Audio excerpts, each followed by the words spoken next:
Hello, beautiful souls, Rana here. So today I wanted to make this video talking about some of the really powerful and insightful spiritual lessons from this book by Bruce Lipton. It's called The Biology of Belief. I wrote a blog post on it, but I wanted to make a video really explaining what this book is about because it's a really, really powerful book that once you really understand, once you realize that the main message and the main points of the book really have the potential to greatly influence your life, you're going to want to incorporate the teachings from it. So let's get into it. Again, this book is called The Biology of Belief, and it was written by Bruce Lipton, who is a cellular biologist and had this kind of awakening, so to speak, many years ago at the time when he was writing this book. And he realized that so much of our lives really, but especially our overall health and the state of our happiness and our consciousness and, just overall the state of our mind is very heavily influenced by, our beliefs essentially in ourselves and the thoughts we have, the thoughts we think, and really this idea of the conscious versus the subconscious mind and how, it's the subconscious mind that is really the one that's running the show.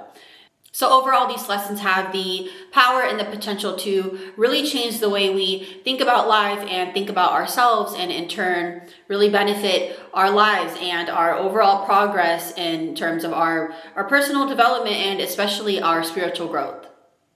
So the first lesson that I have is that our perception shapes our biology. And the idea here is that our cells respond to our thoughts and our beliefs. So in turn, as you can imagine, it's really important to have positive thoughts and thoughts of, uplifting thoughts that are high vibrational, because ultimately that's going to contribute to our overall health and state of wellness. The positive thoughts and beliefs that we have about ourselves can really promote a lot of healing, and the negative thoughts and beliefs that we have about ourselves, as you can imagine, ends up promoting the opposite. So it encourages a lot of dis-ease and overall negative effects in the body. So for instance, if you really truly believe that you can overcome an illness despite what you're being told about the specific illness from doctors and just people around you, then your body unlocks a lot of healing abilities to really begin to overcome that illness. Again, despite what any kind of research or thought that is surrounded or, around this specific illness. There isn't even any in particular, just in general, right? So when you truly believe that you have the ability to get better and to heal, this could be anything. This could be physical issues or any kind of psychological issues. And again, your body goes into immediate healing mode to work and help yourself get better. So again, by having these positive beliefs, your body begins to activate healing mechanisms. If you constantly worry about getting sick, for instance, then stress levels in your body begin to rise, and overall that's going to suppress your immune system. The next lesson that I have here is going to be around the power of the subconscious mind. So I did make a video around the conscious versus subconscious mind, so I recommend checking that out. It goes into more depth and detail.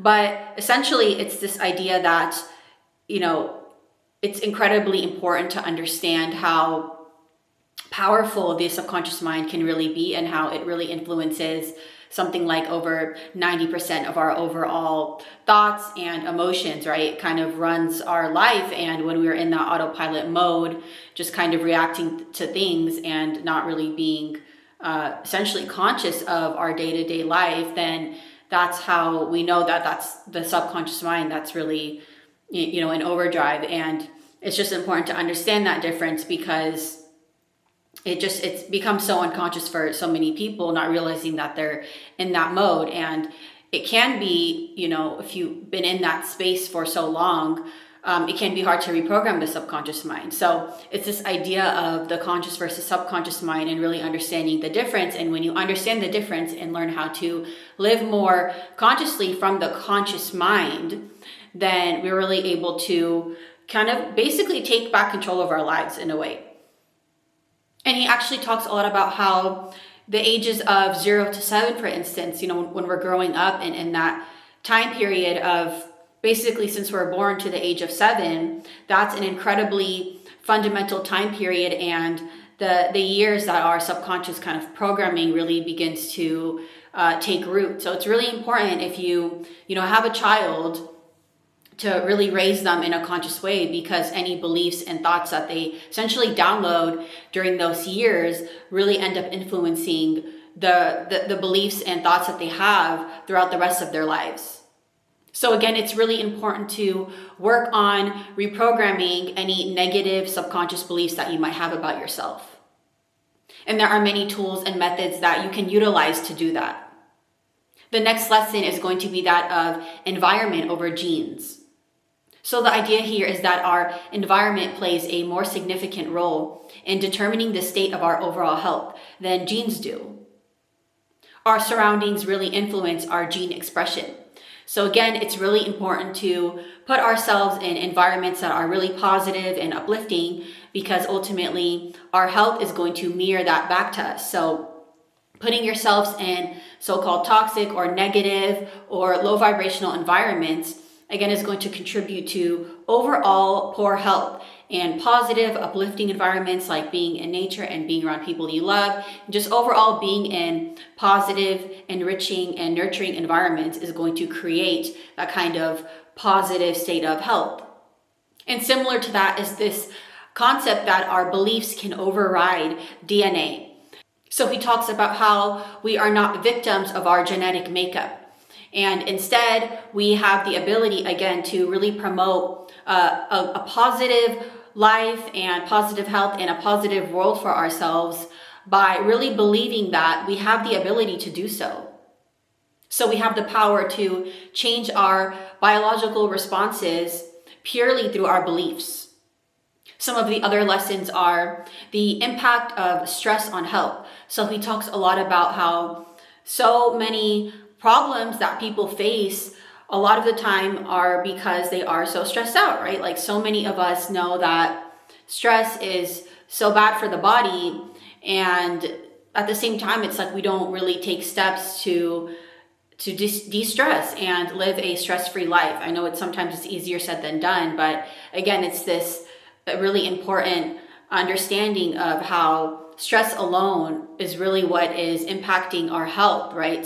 So he encourages managing stress through a lot of different mindfulness and awareness practices. Of course, it's all about finding what works for you, but doing different kinds of meditations and yoga asana and walking in nature and just doing whatever you need to do to help de-stress, because stress really is incredibly damaging to the body. And a lot of people, again, are walking around going about their everyday lives not even realizing that they're actually in a state of chronic stress, and how much that state alone ends up just destroying our overall health. Similar to that is this idea that love and positive emotions can really heal us. Again, so decreasing stress, but also realizing that love alone and being in a high vibrational state and really trying to feel, enthusiastic about your life as much as possible can really end up greatly benefiting your overall health. Positive, high vibrational emotions release a lot of feel-good hormones in our bodies, right? We have all experienced that, what that feels like, right? Whenever we're happy, whenever we're doing something that just makes us feel incredibly blissed out. It feels good. And that's because all of those hormones are being released in our body.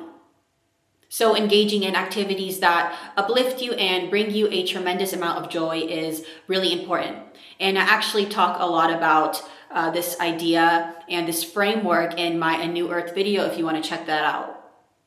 And the last lesson I have for you all today is just overall this concept, this idea of taking a very holistic approach to life. So realizing that finding what works for you and finding that state of balance and equilibrium is going to be incredibly important. By addressing all different kinds of aspects of our being, we can really help contribute to creating a harmonious state of health. So really, this is about realizing how everything really is connected.